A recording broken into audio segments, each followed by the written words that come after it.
Assalamualaikum warahmatullahi wabarakatuh.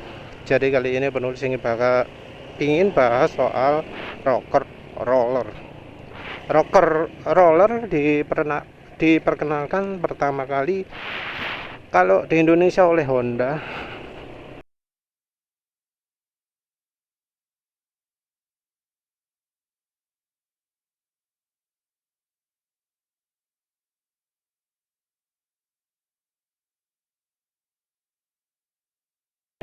Terus kemudian Yamaha juga ikut-ikut, Suzuki ya mestinya iya, karena ya saat itu semua pabrikan bergerak ke sana. Dan jelas bahwa teknologi ini bukan milik Honda, karena pabrikan lain terbukti juga bisa pakai. Kalau misalnya teknologi ini milik Honda, bisa dipastikan pabrikan lain nggak akan bisa produksi. Karena contohnya aja busi 2 ya, mesin satu silinder 2 busi itu kan patennya dipegang Honda. Dan Bajaj yang mesinnya itu mayoritas businya 2 nggak bisa masuk Indonesia karena terkendala paten. Honda jelas nggak punya patennya rocker roller. Ya, teknologi rocker roller itu klaimnya macam-macam ya. Klaimnya macam-macam, nanti penulis sertakan lah klaim-klaim pabrikan. Faktanya apa? Faktanya adalah ya ternyata ya ada bro yang cerita di bengkel adiknya itu malah banyak motor yang rocker rollernya bermasalah.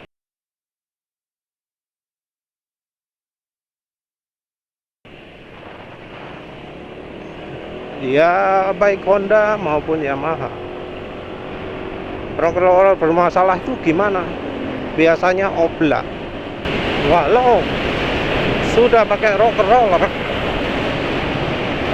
masih saja terjadi keausan. Malah lebih awet yang nggak pakai kalau menurut si bro. Nah, apakah benar seperti itu? Sayangnya yang jadi pembanding itu adalah motor-motor lama versus motor-motor baru. Jadi motor-motor lama itu masalahnya rekomendasi olinya masih pakai oli kental. Jadi kalau motor lama, walau sak ngeyel-ngeyel mekanik bengkel ya, mereka masih nggak memaksakan pakai oli encer. Jadi kalau motornya lama, mereka nggak maksa pakai 10W40 atau 10W30. Biasanya direkomendasikan 20W40 atau 20W50. Alasannya itu motor lama atau motor generasi lama. Nah, kalau motor generasi baru, pasti dari mekanik dan bengkelnya maksa, mengancam, mengintimidasi pemilik motornya. Jadi kalau pakai oli kental itu bisa rusak. Walau ya mekanik bengkelnya dari pemilik dealernya nggak bisa menjelaskan yang rusak itu apa gitu. Resiko kerusakannya apa nggak bisa jelaskan, tapi ngeyel bahwa pakai oli kental itu bakal menyebabkan masalah. Ya mereka punya senjata sih. Biasanya kalau konsumennya maksa, ngomongnya kalau ada apa-apa nggak tanggung jawab lo ya. Kalau ada apa-apa nggak tanggung jawab. Ya walau ancaman itu omong kosong ya. Karena kalau pakai oli encer ternyata kemudian mesinnya bermasalah, mereka juga nggak akan tanggung jawab. Jadi cuma ngancam ya. Tapi kalau terjadi yang sebaliknya, mereka tetap nggak mau tanggung jawab. Cuma ngomong tok. cuma untuk menakut-nakuti. Padahal ya kalau rekomendasi mereka dituruti ya tetap nggak akan tanggung jawab mereka kalau mesinnya ada apa-apa. Pasti nyalahkan yang lain-lain lah. Pinter oleh alasan kalau bengkel dan dealer itu. Ono ayo omongannya. Ya penulis sudah beberapa kali ketipu sih. Contohnya nih kampas rem kemarin di Suzuki Next itu soal roda, soal ban. Ya banyak lah ya ketipu. Soal Suzuki Next 2 kemarin dibilang kamrat kok kamrat bukan, yang bearingnya setang apa jenenge, komstirnya ini rusak mas, kayak gini nih komstirnya rusak. Padahal setelah diganti tok olinya, oli suspensi depannya oke ya. Ya sayangnya penulis salah merek. Saat itu pakai Global Pro Amerika yang ternyata olinya amit-amit jeleknya ya. Nyesel, harusnya Next 2 diganti lagi oli suspensinya tapi belum sempat. Terus jadi bengkel resmi, mekanik, dealer maupun yang bengkel luar juga, bengkel bengkel umum ya, itu semua ngancam kalau motor baru itu harus pakai oli encer, sementara motor lama kental air. Nah ini ya yang menurut penulis jadi alasan utama mengapa kok motor pakai rocker roller, itu rocker rollernya cepat oblak. Jadi terutama karena olinya, karena kekentalan olinya. Jadi ya memang sih nggak semua oli encer jelek, ada oli encer yang bagus. Tapi kalau sudah kelas bengkel umum ya,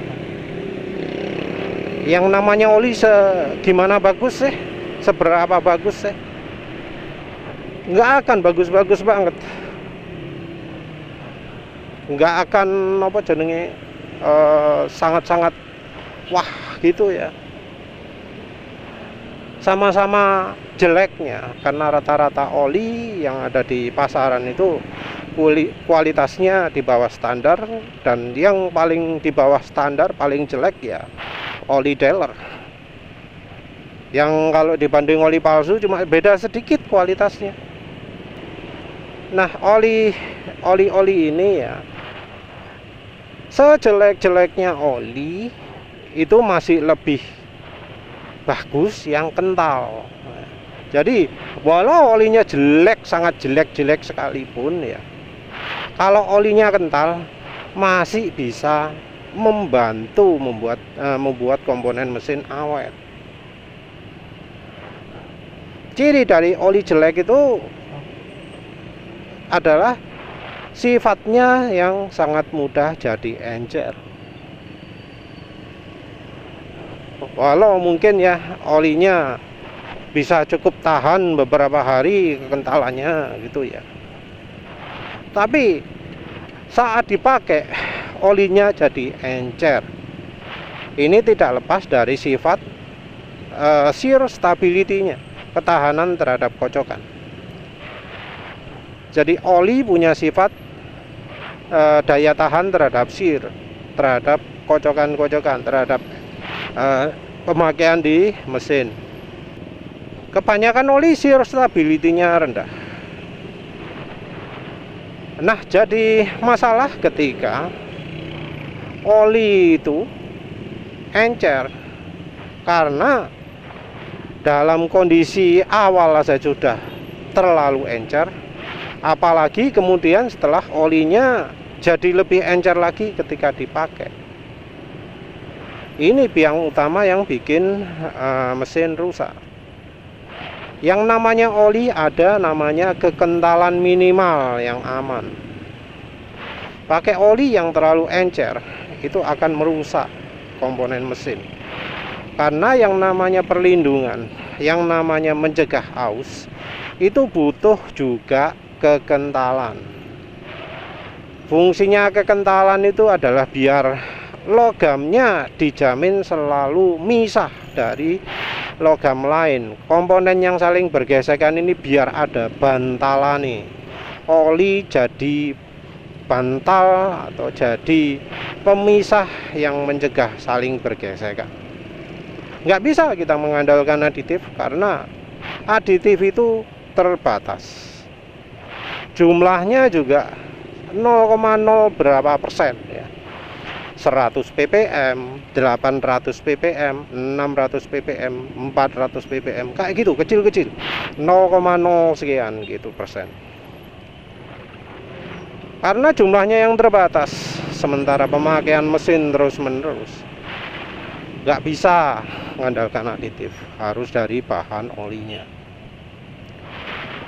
Nah, sebagus-bagusnya desain rock roller ya, dia bakal tetap aus kalau nggak ada bantalan oli di antaranya. Jadi walau ono gelindingane itu sih tetap mengalami tekanan.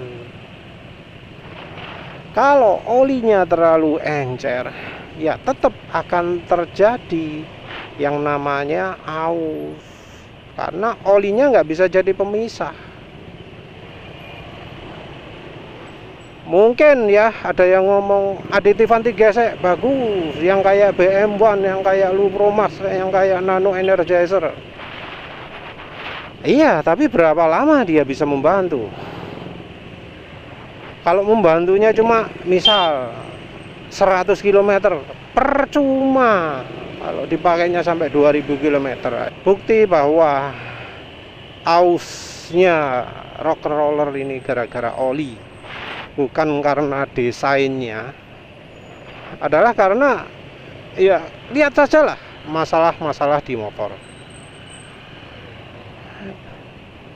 Katanya penyakitnya NMAX itu apa sih? Katanya penyakitnya motor Maxi itu apa sih? Kan bearingnya cepat rusak.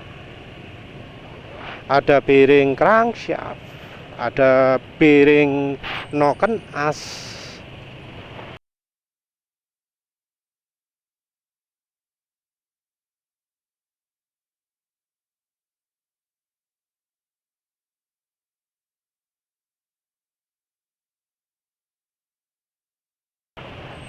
Nggak cuma dari rocker roller. Rocker roller sendiri kan ya ada bearingnya, kalau nggak salah kecil. Nah, nggak selalu rocker rollernya yang kena. Kadang crankshaftnya, bearing crankshaftnya, kadang bearing noken asnya. Kalau lihat kasus-kasus itu. Nah, itu tandanya apa? Tandanya masalahnya dari olinya.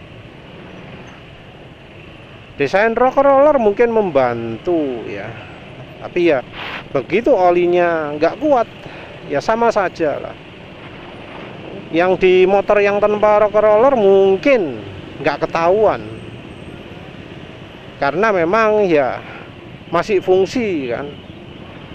Tapi mungkin misalnya bukaan valve-nya jadi nggak maksimal, misalnya top speed turun.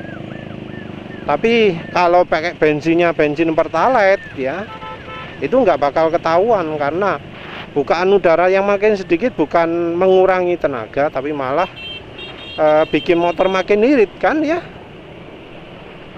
Jadi itu ya uniknya ya. Nggak berarti yang motornya nggak ada rocker rollernya itu awet. Aus juga tapi nggak ketahuan. Ya inti utamanya sih sebenarnya dari pelumasnya. Pelumasnya itu apa sudah bener cocok. Kalau merasa oli 20W 50 itu terlalu kental, yang cocok itu 10W 30. Harus dicoba dong. Harus dicoba apa bener olinya bagus. Apa bener kekentalannya sudah sesuai. Coba sendiri, jangan percaya utuhan sama pabrikan, karena terbukti pabrikannya gak iso dipercaya.